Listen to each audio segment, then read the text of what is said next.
वो सुरक्षा की तलाश में इराक से भाग गया, केवल फ्रांस में खतरे का पता लगाने के लिए।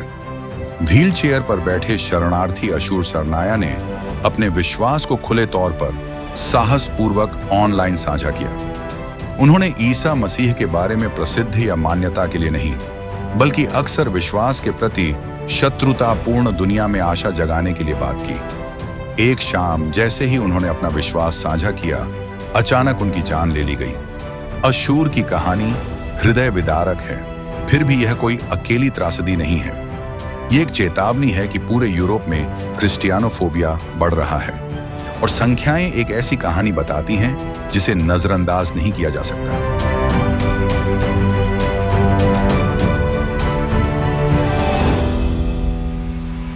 क्रिस्टियानोफोबिया वास्तविक है।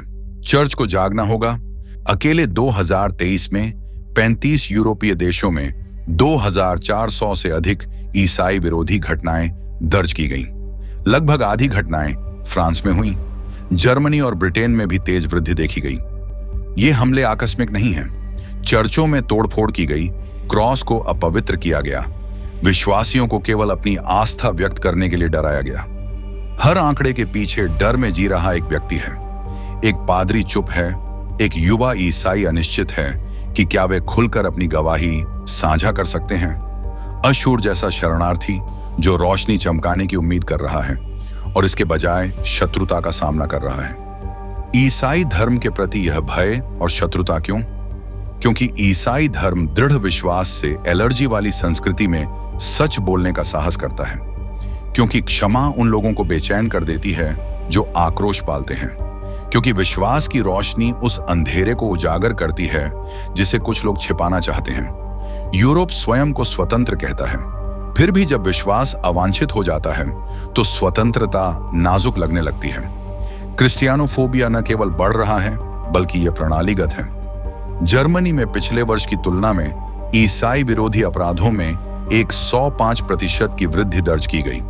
अकेले फ्रांस में लगभग 1000 घटनाएं देखी गईं, जिनमें बर्बरता से लेकर आगजनी के प्रयास तक शामिल थे। यूके में विश्वासियों पर सार्वजनिक स्थानों पर अपने विश्वास को छिपाने के लिए दबाव डाला जाता है, और फिर भी एक सन्नाटा है। यूरोपीय समन्वयक यहूदी विरोधी भावना और इस्लामोफोबिया पर नजर रखते हैं, लेकिन कोई भी आधिकारिक तौर पर क्रिश्चियनोफोबिया पर नजर नहीं रखता है।